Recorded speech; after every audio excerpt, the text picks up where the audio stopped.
Sijawahi kumtaka mumewe, sijawahi kumtamani shemeji, na namheshimu. Na yeye pia dadangu namheshimu sana. Nashindwa kutembea, nashindwa kutoka kufanya movement za hapa na pale. Naniumiza. Kila mwanaume nayemuona namtaka, kila mwanaume nayemuona namtaka, namtamani, nashindwa kujizuia. Hisia yani kimapenzi, yani hata wewe mwenyewe hapa. Tupo hapa bwana na mwanadada ambaye anasema ana shida, anapitia shida kubwa sana, na yupo hapa kwa ajili ya kumwomba dada yake, kwa sababu kuna tuhuma za kwamba alimuibia bwana dada yake, alimuiba shemeji. Dada, mambo vipi? Poa. Pole bwana kwa mkasa ambao umekupata. Nishapoa. Ukasema unataka kuomba msamaha. Hebu jitambulishe kwanza jina, alafu tuende kwenye hiyo shida iliyokupata. Naitwa Mamu. Okay. Mamu, ukasema leo unataka umuombe msamaha dada yako, ulimuibia bwana yake. Sasa tunataka tujue kweli kwanza ulimuibia, ilikuwaje, wewe na dada yako ilikuwaje, mkao mnaishi pamoja, utupe kisa chote. Asante kwa nafasi hiyo. Lakini ningependa kusema kwamba najutia kwa yote. Kama kuna nilipomkosea dada, kwanza nisamehe. Lakini ukweli ni huu hapa ambao nitakuja kuzungumza hapa leo. Ili dada asikie. Naelewe. Lakini kwa kifupi uliiba mume wa dadako? Hapana. Sijaiba. Hujaiba mume? Sijaiba. Na pia hakuwa mumewe, hakumuoa kabisa, ndo alikuwa kwenye process za ndoa.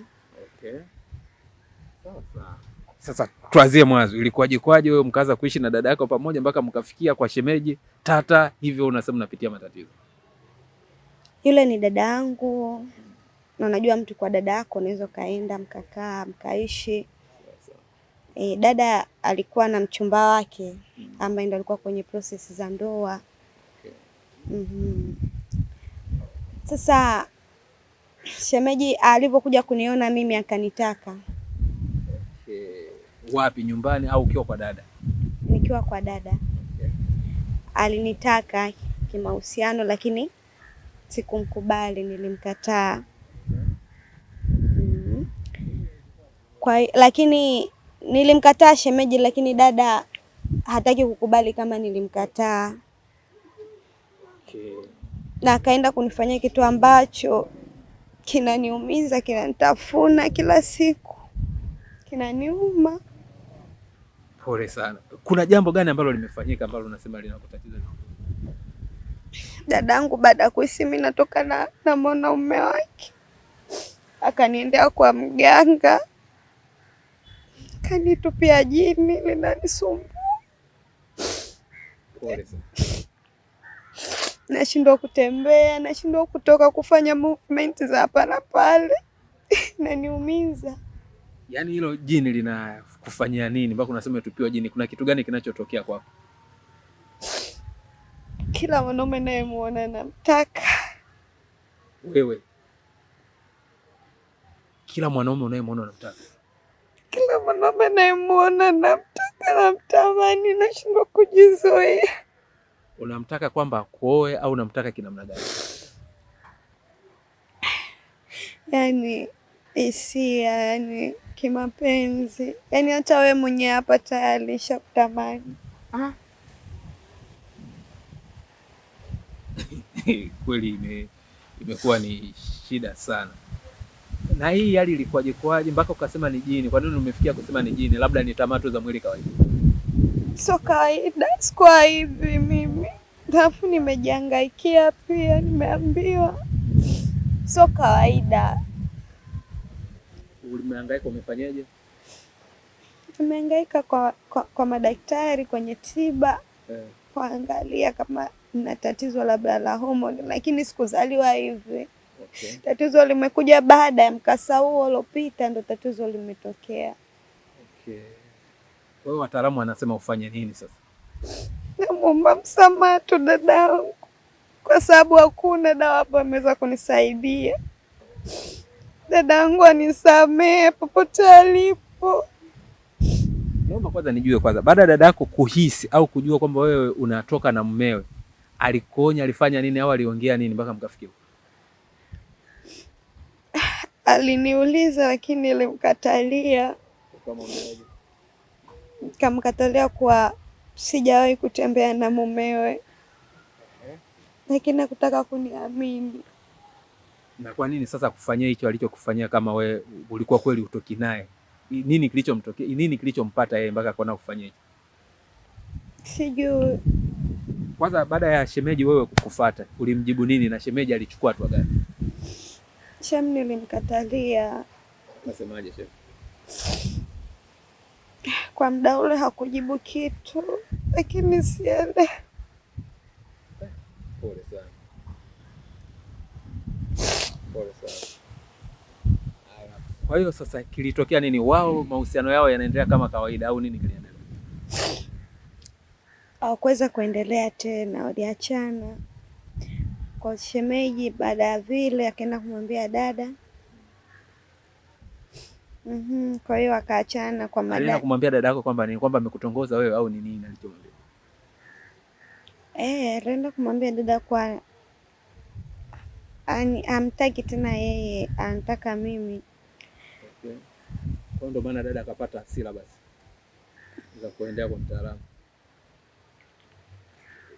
Labda yeye dada yako amewahi kuhisi labda kuona kama kuna chochote kinaendelea kati ya wewe na shemeji au ulikuwa na namba ya shemeji?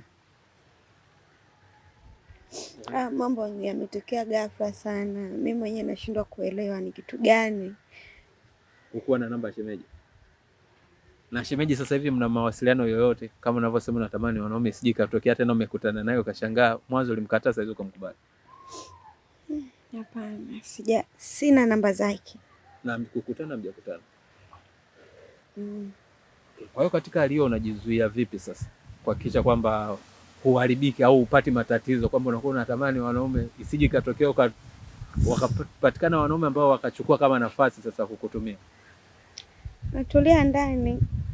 Nakaa ndani, kama nikizidiwa sana na umejaribu labda kuongea na dada kwamba dada, mimi sasa hivi napitia hali hii, nina shida hii? Hajanipa nafasi ya kuongea naye. Hataki. Ndio maana ukatutafuta sisi ili twende tukaongea naye. Unatamani tukienda hasa kubwa ambalo tumuelezee ni nini? Lipi na lipi unatamani tumwambie dada? Sijawahi kumtaka mumewe, sijawahi kumtamani shemeji, na namheshimu. Na yeye pia dadangu namheshimu sana. Naomba nisamehe. Kama nimemkosea mali nisamehe, ananitesa sana, naumia. Na kwa nini uliamua kwenda kuishi na dada yako? Yaani kilitokea nini mpaka uweze kukaa jirani na dada yako mara ulete karibu na shemeji mpaka anakutokea na kutokea? Yule ni dada yangu, ni ndugu yangu. Siwezi kusema nisiende kwake. Nimeenda kutembea kwa dada yangu, ndio nimekutana na hiyo mitihani. Muhimu ni msamaha tu. Ni kweli hujafanya chochote kabisa au kuna jambo lilifanya wewe lakini tu unaogopa kutamka? Hujafanya chochote. Okay. Una mpenzi au ulikuwa na mpenzi kabla hujafika kwa dada yako? Ndio. Mpenzi wako yeye anasemaje? Anachukuliaje hiyo hali? Ananiamini. Anasemaje mpenzi wako? Sipo naye kwa sasa. Kimetokea nini kwenye mahusiano yako wewe na mpenzi wako mpaka unasema sasa hivi haupo naye? Mpenzi wako naye nini hasa shida mpaka ameamua kukaa mbali nawe? Baada ya hilo jambo kutokea, amenikataa na kuniona kwamba mimi ni muhuni. Siwezi kutulia mpaka namtamani mume wa dadangu, kwa hiyo ameniacha. Nafsi yako kuna muda fulani najutia labda wewe kuwa na ukaribu na shemeji? Ndio. Unajutia kwamba umevunja mahusiano ya dada ambaye pengine wangeoana? Ndio, najutia. Lakini nini hasa kinakufanya ujutie kama wewe kufanya jambo lolote? Au uzuri wako ndio hivyo unajilaumu, kwa nini mimi nimekuwa mzuri? Najuta. Yaani kinachonifanya nijute. Najuta kwenda, najuta kujuana na shemu. Kwa sababu hatua alofikia dadangu ni kubwa sana. Inanifanya nijute. Nisingeenda pale, asingefika huku. Unafikiri shida ya shemeji hasa ilikuwa ni nini mpaka anaamua kusema mwache dada yako akufuate wewe? Kwa kweli mimi sijui, nashindwa kumuelewa nafikiria nini katika kichwa chake. Alikuahidi nini na nini wakati anakutongoza?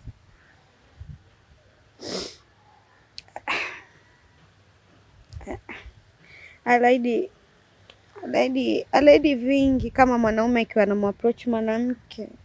Okay. Alikuahidi kukuoa? Ndio. Alisema atakuoa wewe? Amwache dada yako kwa wewe? Ndio. Okay, sawa, sisi tutaongea na dada yako. Hasa jambo lipi ungetamani tumfikishie dada?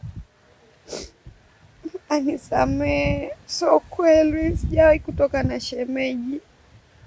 Labda kuna swali muhimu sijakuuliza, unampenda shemeji? Hapana. Labda ni kama kwa mahusiano ya kama shemeji yangu kwa sababu kashakuwa familia, lakini sio mahusiano ya mapenzi. Sio kumpenda Mpenzi wako alikuwa hakuamini mpaka baada tu ya kusikia hilo akaliamini moja kwa moja kwamba ni kweli umetoka na shemeji? Inawezekana. Hakuwa ananiamini. Okay. Pole sana, tutaongea na dada alafu tutarudi tena kwako. Mtazamaji, kama ni mara kwanza kuangalia channel yetu, subscribe kwa sababu huu mkasa tutaufuatilia mpaka mwisho mpaka tuhakikisha hawa ndugu wamepatana. Asante sana.